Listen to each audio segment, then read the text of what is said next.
Hello everybody, welcome to my channel How to Solve Physics. My name is Praveen Gupta. आज हम chapter Gauss law के question for short answer discuss करने जा रहे हैं। इससे पहले हमने चैप्टर 29 में इलेक्ट्रिक फील्ड से रिलेटेड क्वेश्चंस देखे थे, question for short answer, objective first, second and पूरी एक्सरसाइज का डिस्कशन किया था।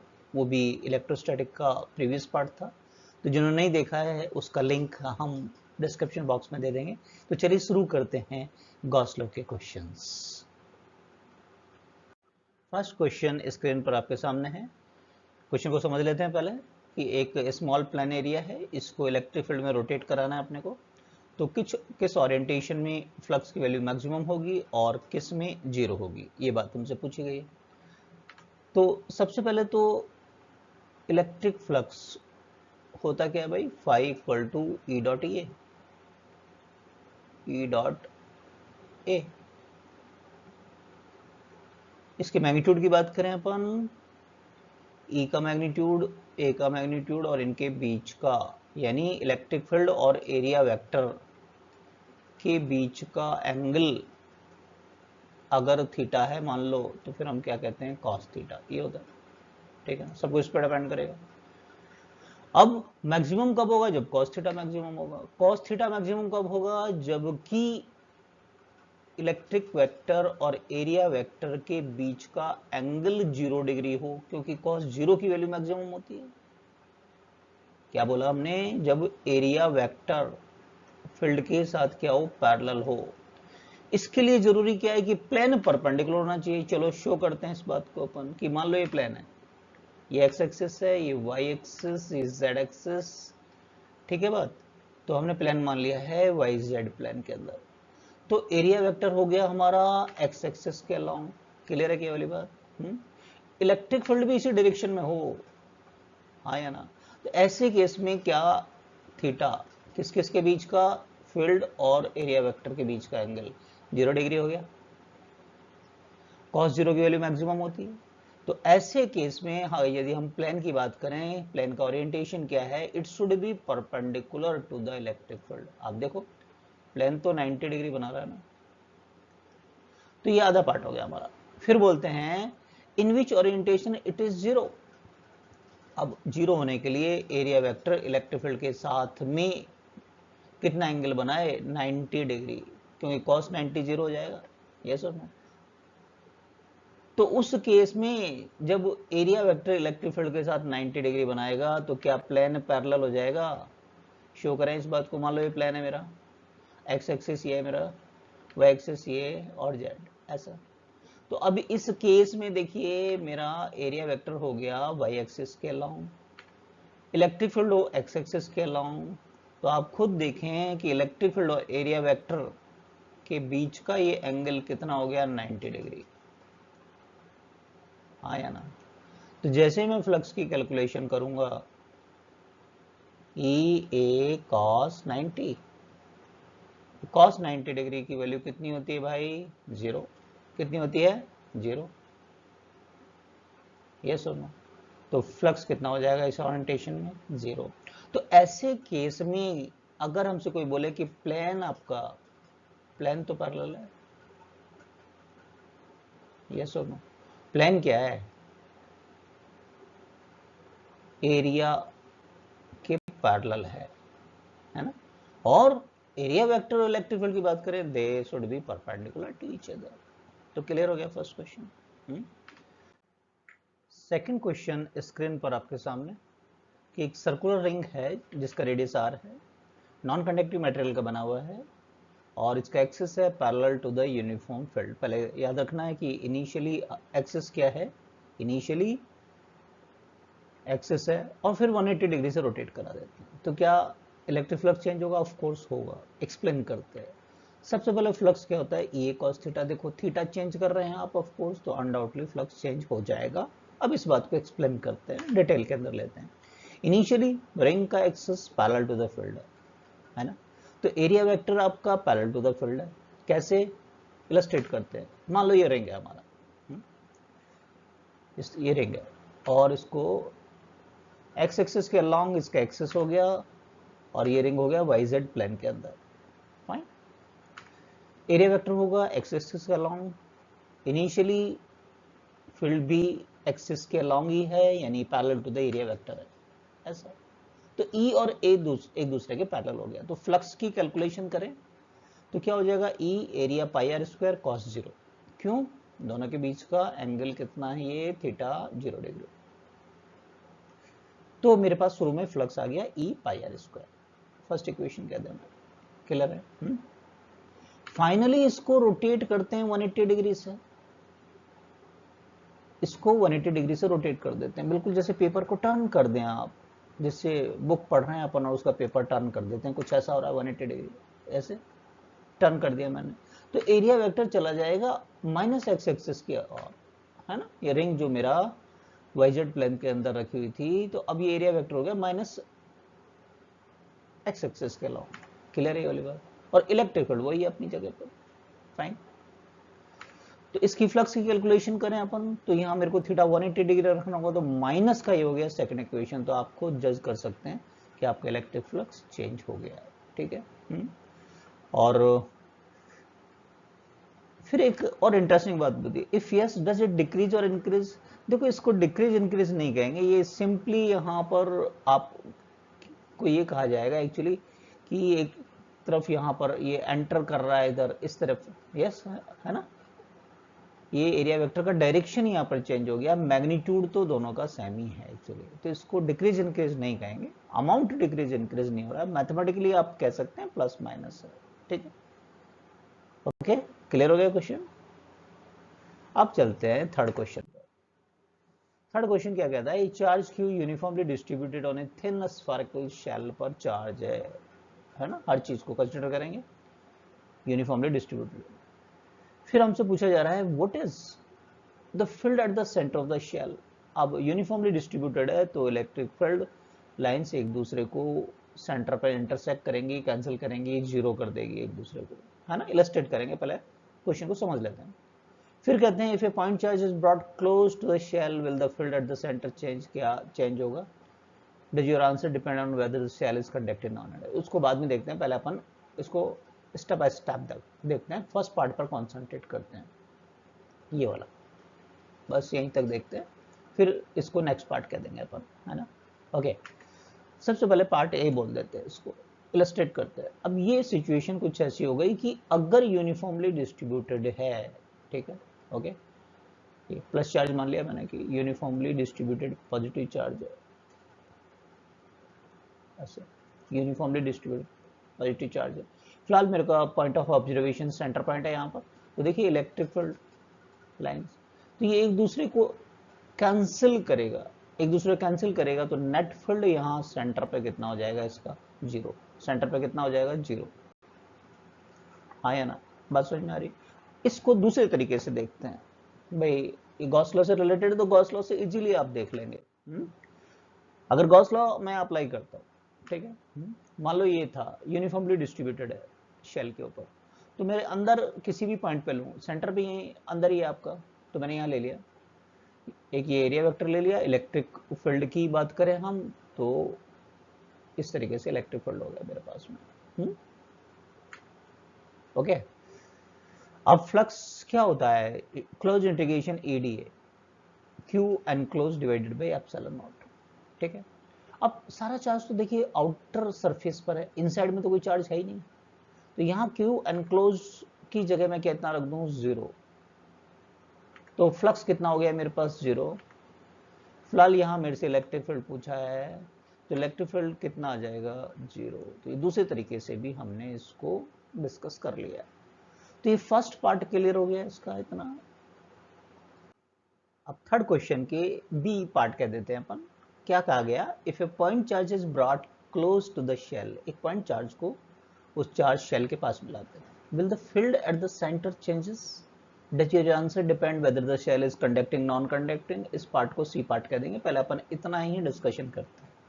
अच्छा क्वेश्चन है, if a point charge is brought close to the shell, जब हम चार्ज को पास में लेकर आएंगे कंडक्टिंग शेल के, तो एक इलेक्ट्रोस्टैटिक इंडक्शन होगा। इलेक्ट्रोस्टैटिक इंडक्शन कैसे होगा, देखिए ये तो मान लेते हैं कंडक्टिंग शेल है और ये पॉइंट चार्ज है, ठीक है, ओके। अच्छा, यूनिफॉर्मली चार्ज है उसके कारण तो इलेक्ट्रिक फील्ड जीरो था, उसको एक बार भूल जाते हैं। अब पास इस चार्ज को लाने से क्या हो रहा है वो देखते हैं अपन, है ना। तो ये चार्ज अपना एक इलेक्ट्रिक फील्ड जनरेट करेगा, ठीक बात है। इलेक्ट्रिक फील्ड इसने अपना जनरेट किया। ये पॉइंट चार्ज के कारण ऐसे होता है, रेडियली डायरेक्शन होती है इलेक्ट्रिक फील्ड की, ये सब ये डायरेक्शन ऐसे होगा, फाइन। अब होगा क्या इससे, इस प्लस चार्ज के सामने वाले सरफेस पर नेगेटिव चार्ज इंड्यूस हो जाएगा, यस और नो। और अपोजिट सरफेस पर इतना ही पॉजिटिव चार्ज इंड्यूस हो जाएगा। डिस्ट्रीब्यूशन कुछ इस तरीके से होगा, यस और नो, ठीक बात है। अच्छा, ये जो एक्स्ट्रा चार्ज इंड्यूस हो गया है, ये एक्स्ट्रा चार्ज इंड्यूस हो गया है, ये अपना एक इलेक्ट्रिक फील्ड जनरेट करेगा प्लस से माइनस की तरफ ऐसे। देखिए ध्यान से समझिए, तो ये इक्विलिब्रियम में जो प्रीवियस इलेक्ट्रिक फील्ड है, जो येलो से मैंने दिखाया था, रेड वाला इलेक्ट्रिक फील्ड इसके इक्वल हो जाएगा और प्रीवियस इलेक्ट्रिक फील्ड को ये कैंसिल कर जाएगा। तो नेट इलेक्ट्रिक फील्ड इनसाइड या सेंटर की मैं बात करूं, सेंटर की मैं बात करूं यहां पर electric field at the centre, वो कितना हो जाएगा, जीरो, है ना। येलो और रेड दिखाई दे रहा है, मैंने इलस्ट्रेट किया पूरा प्रॉपरली, क्लियर हो गया क्वेश्चन। फिर हमसे कह रहे हैं क्या ये बात डिपेंड करेगी कंडक्टिंग और नॉन कंडक्टिंग। अगर ये काम होता नॉन कंडक्टिंग में तो व्हाट हैपन, उसको सी पार्ट कह देते हैं अपन। नॉन कंडक्टिंग होता तो देखिए ये इंडक्शन है या तो नेग्लिजिबल होता है या बहुत ही कम होगा, तो हम उसको नो कह देते हैं इस बात को। बस प्रीवियस चार्ज के कारण जो है वही रहेगा। बाहर वाला ये आपका जो चार्ज है, ध्यान दीजिएगा, पहला वाला चार्ज है उसके कारण तो जीरो था। अब ये जो नया चार्ज आप ले आए हैं पास में, ये अपना एक इलेक्ट्रिक फील्ड जनरेट करेगा ऐसे, यस और नो, ये एक इलेक्ट्रिक फील्ड जनरेट कर रहा है। इसके कारण सेंटर पे कुछ इलेक्ट्रिक फील्ड आ गया है, इस ओ पॉइंट पर सेंटर पे इलेक्ट्रिक फील्ड आ गया है, दैट इज नॉन जीरो, वो नॉन जीरो होगा, क्लियर है बात। पहले ये जो मैंने स्काई ब्लू से दिखाया इसके कारण इलेक्ट्रिक फील्ड जीरो था, ठीक है, अब उसको हम भूल गए। अब ये जो येलो से मैंने मार्क किया है, जो पॉइंट चार्ज लेकर आए हैं, वो अपना एक इलेक्ट्रिक फील्ड जनरेट करेगा और उसके कारण नॉन जीरो इलेक्ट्रिक फील्ड मेरे को मिल जाएगा सेंटर पर। क्लियर हो गया क्वेश्चन। चलिए फोर्थ क्वेश्चन पे चलते हैं। Spherical shell made of plastic, अब है ना, एक प्लास्टिक का ले लेते हैं। Contents a charge Q distributed uniformly over the surface, ठीक है। फिर से स्फेरिकल शेल है मेरे पास में, प्लास्टिक का है और यूनिफॉर्मली डिस्ट्रीब्यूटेड है, कुछ वैसा ही क्वेश्चन है। What is the electric field inside the shell, तो ये जीरो हुआ था, ये सो नो, हमने देखा था इस बात को, है ना। फर्स्ट पार्ट इसी को कह देते हैं अपन कि हमने इसको गॉस लॉ से भी देखा था कि अंदर तो अंदर किसी पॉइंट पे नेट चार्ज कितना होता है, जीरो, तो इलेक्ट्रिक फील्ड कितना हो जाता है हमारा, जीरो। या दूसरे तरीके से भी हमने इसको डिस्कस किया था, एक तो इनसाइड के अंदर गॉस लॉ से देखा था, किसी भी पॉइंट पे मैं लेता हूं तो चार्ज हमारा जीरो रहता है, फ्लक्स जीरो हो जाता है, ठीक बात है ना। तो इलेक्ट्रिक फील्ड की वैल्यू कितनी आ जाती है, जीरो। अब ये बात डिपेंड नहीं कर रही है ये प्लास्टिक का क्या है, ये तो आपने इसको चार्ज दिया हुआ है उसकी वजह से हो रहा है, क्लियर है यहाँ तक। इसको हम दूसरे तरीके से भी डिस्कस कर लेते हैं, दूसरा मेथड कि ये पॉजिटिव चार्ज जो लाइन ऑफ फोर्सेस जनरेट करेगा वो एक दूसरे को सेंटर पर कैंसिल करती हैं, देखा था हमने, एक दूसरे को कैंसिल करेंगी इन साइड में, और सेंटर पे इलेक्ट्रिक फील्ड की वैल्यू कितनी हो जाएगी, जीरो, क्लियर। अब इसके बी पार्ट पर अपन डिस्कशन करते हैं। बी पार्ट कहता है इसका कि शेल को हैमर किया हमने जिससे इसकी शेप बिगाड़ दी, लेकिन अमाउंट ऑफ चार्ज वही रखा है, तो क्या इनसाइड में फील्ड चेंज हो जाएगा। कीपिंग इन योर माइंड कि पहले प्लास्टिक है या फिर इसको रिप्लेस कर दें मेटल से, है ना, एक एक की बात करते हैं। यदि प्लास्टिक है तो उसमें क्या होगा भैया कि चार्ज है आपका मोबाइल नहीं होता है, फ्री इलेक्ट्रॉन्स होते नहीं हैं, तो चार्ज का जो डिस्ट्रीब्यूशन है नॉन यूनिफॉर्म होगा, जिससे कि नॉन जीरो इलेक्ट्रिक फील्ड मिल जाएगा, non uniform distribution of charge की वजह से, बस में आ रही है। लेकिन अगर यही काम किया जाता मेटल शेल के साथ में, उसको डिफॉर्म कर दिया, तो वहां जो चार्ज यानी कि फ्री इलेक्ट्रॉन्स जो होते हैं हमारे, वो फ्री टू मूव होते हैं, वो फटाफट से रीडिस्ट्रीब्यूट होंगे इमीडिएटली, और इलेक्ट्रिक फील्ड को inside of the conducting body कितना कर देंगे, जीरो। शेप से कोई लेना देना नहीं। इलेक्ट्रोस्टैटिक शील्डिंग कहते हैं उस बात को, अंदर electric lines of forces enter नहीं करती, तभी कहते हैं shape doesn't matter. Fine. Next question पे चलते हैं। Point charge Q is placed in a cavity in a metal block. SC. Verma के क्वेश्चन की खूबसूरती है, बिल्कुल फ्लो में चलते हैं क्वेश्चन, सीखते हुए चले जाते हैं, है? अब उसी से ऐसा लगता है आगे का पार्ट हो गया क्वेश्चन, जो चलते जा रहे हैं। A point charge Q is placed in a cavity in a metal block. एक मेटल ब्लॉक में कैविटी बना दिया आपने। If the charge Q is brought outside the metal, will the charge Q feel an electric force. Electric force तो तब feel करेगा ना जब electric lines of forces enter करेंगे। तो ऑफ कोर्स नहीं फोर्स एक्सपीरियंस करेगा वो। क्यों? क्योंकि ये होती है कि electric line of forces metal के अंदर, कंडक्टर के अंदर एंटर नहीं करती है ना। एक दूसरे जो बाहर जो आपका रिडिस्ट्रीब्यूशन होता है चार्ज का, वो इनसाइड के अंदर एक दूसरे इलेक्ट्रिक फील्ड को कैंसिल कर देता है, और इनसाइड के अंदर इलेक्ट्रिक फील्ड हमारा क्या बना रहता है, जीरो। अब वहाँ चार्ज रखो, कुछ भी रखो, विच एवर द शेप, जैसा फोर्थ क्वेश्चन में हमने देखा था। शेप कैसी भी हो इसकी, इसके अंदर एक कैविटी है, मान लीजिए कंडक्टर है, ये हमारा कंडक्टर है, ठीक है। कैविटी हमारा, charge Q is brought outside the metal, will the charge Q field. अब यहाँ पर इसके पास में हम लेके आ रहे हैं, तो बाहर वाला जो चार्ज है, थोड़ी देर पहले हमने देखा था, एक चार्ज को यदि हम पास में लेके आते हैं तो उसके कारण जो फील्ड होता है, ठीक है, लेकिन येलो से और रेड से हमने मार्क किया था, तो इसमें जो एक्स्ट्रा चार्ज जनरेट होगा, एक्स्ट्रा फील्ड जनरेट करेगा, तो इसके जो इलेक्ट्रिक फील्ड है उसको, एक्स्ट्रा चार्ज जो जनरेट होता है, जैसे मान लो प्लस ला रहे हैं तो इधर माइनस हो जाता है, यहाँ ऐसा डिस्कशन किया था, दोबारा कर लेते कोई बात नहीं। ऐसा तो इलेक्ट्रिक फील्ड एक अपोजिट डायरेक्शन में हो जाता है इस मेटल के अंदर, इनसाइड में ऐसे, ठीक है, मेटल के अंदर ये चीज यहाँ पर। तो नेट इलेक्ट्रिक फील्ड कितना हो जाता है इसके अंदर, जीरो। इलेक्ट्रिक फील्ड कितना हो गया अंदर, जीरो। अब इस जीरो इलेक्ट्रिक फील्ड में यदि वो चार्ज को प्लेस करते हैं तो फोर्स कितना लगने वाला है भाई, क्यू ई कितना लगेगा, जीरो। क्यों? इलेक्ट्रिक फील्ड अंदर कितना है, जीरो। क्लियर हो गया है ना। नेक्स्ट क्वेश्चन पे आइए। अब प्लास्टिक के बाद रबर पे आ जाइए। Rubber balloon is given A charge Q distributed uniformly over its surface, is the field inside the balloon zero everywhere. देखो सबसे पहले हमने मेटल से स्टार्ट किया था, यूनिफॉर्मली डिस्ट्रीब्यूट है तो लाइन ऑफ फोर्सेस एक दूसरे को, इलेक्ट्रिक लाइंस बार बार दिखाया हमने, एक दूसरे को कैंसिल कर रही थी ऐसे, यस और नो, वही दोबारा है। अब ये रबर बैलून तो डजेंट मैटर क्या है, वो तो चार्ज की वजह से है, इलेक्ट्रिक फील्ड चार्ज की प्रॉपर्टी है, तो एक दूसरे को कैंसिल करती हैं और सेंटर पे क्या कर देती है, जीरो। यस और नो, क्लियर रहती बात। सेंटर पे एक दूसरे को कैंसिल कर देती हैं, तो इनसाइड द बैलून जीरो।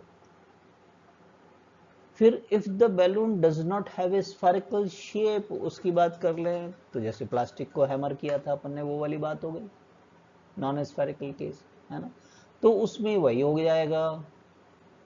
तो यहाँ different area does not perfectly cancel, है ना, क्योंकि वो डिस्ट्रीब्यूशन चार्ज यूनिफॉर्म नहीं होता उसमें, तो नॉन जीरो फिर फील्ड मिल जाता है ना। प्रीवियस क्वेश्चन में भी हमने देखा इस बात को, पक्का हो गया आप। नेक्स्ट क्वेश्चन पे चलते हैं। आपने सुना होगा, ऐसा कहा जाता है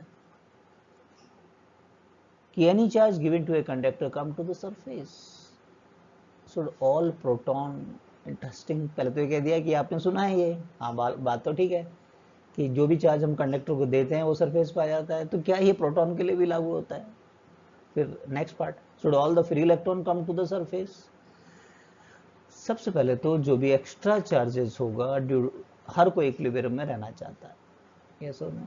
इक्विलिब्रियम बोले तो मिनिमम पोटेंशियल एनर्जी, वो क्या, मिनिमम पोटेंशियल एनर्जी, तो मिनिमम पोटेंशियल एनर्जी सबसे दूर में मिलेगी, सरफेस पे मिलेगी, हरी बस में। तो जो भी एक्स्ट्रा चार्ज देंगे वो सरफेस पे आ जाएगा। ऐसा होता क्यों है? जो भी हम एक्स्ट्रा चार्ज देते हैं कंडक्टर को, वो आउटर सरफेस पे क्यों आ जाता है? Due to the net electrostatic repulsion, जो कि फ्री इलेक्ट्रॉन जो चार्ज कैरियर होते हैं, फ्री चार्ज कैरियर यानी जो एक्सेस ऑफ इलेक्ट्रॉन, ठीक है, वो एक दूसरे को पुश करते हैं जिससे वो दूर दूर चले जाएं। Why logic behind they want to get the minimum potential energy. Minimum potential energy stable equilibrium की पोजीशन होती है, इसलिए ऐसा होता है। स्टेबल इक्विलिब्रियम की स्टेट होती है। बात समझ में आ रही है? फ्री कह रहे हैं, should all the free electrons comes to the surface? नहीं भाई, ऐसा नहीं होता है ना। इसको सेकंड पार्ट अपन डिस्कस करने जा रहे हैं, इसको डिस्कस करें। क्या सबके साथ होता ऐसा होता है भाई? नहीं, ऐसा नहीं होता है। पहले इससे पहले ये वाला रह रहा है प्रोटॉन का, तो पहले इसको देख लेते हैं, है ना। इसको बी पार्ट कह देते हैं प्रोटॉन वाले को अपन। क्या प्रोटॉन भी ऐसा आ जाएगा बाहर? अभी बोला मिनिमम पोटेंशियल एनर्जी, नहीं, वो क्या होता है, न्यूक्लियर फोर्स से बाइंडिंग स्टेट के अंदर रहते हैं, टाइटली बाउंड होते हैं न्यूक्लियर फोर्सेस के कारण,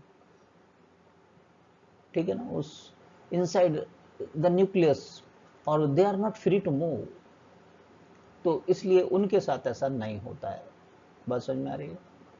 क्लियर है वाली बात? अब आ जाते हैं अपन थर्ड पार्ट पर। क्या सारे फ्री इलेक्ट्रॉन आते हैं? ठीक है, आपने कहा था प्रोटॉन नहीं आते, चलो मान लिया। तो क्या आपने कहा पहले फ्री इलेक्ट्रॉन्स आ गए, जितने इलेक्ट्रॉन दिए सबके सब आ गए। क्या सारे आ जाते हैं? नहीं, सारे नहीं आते हैं। जो भी एक्सेस होते हैं इलेक्ट्रॉन, जिसको हम नेट चार्ज कहते हैं, they are move to the surface. जो majority of the free electrons, कहते हैं ना इलेक्ट्रॉन प्रोटॉन मिलकर उसको न्यूट्रल बनाए रखते हैं, तो मेजोरिटी ऑफ द जो फ्री इलेक्ट्रॉन्स हैं वो तो remain distributed throughout the interior to maintain the net neutrality of the material of the body. वो तो अंदर ही रहते हैं, बस एक्सेस चार्ज जो होता है वो इलेक्ट्रोस्टैटिक रिपल्शन से बाहर आ जाता है, वो चार्ज कैरियर हमारे पास में होते हैं। तो क्लियर हो गए शॉर्ट आंसर क्वेश्चन हमारे। तो नेक्स्ट लेक्चर में हम डिस्कस करेंगे objective question first and second एक ही लेक्चर में।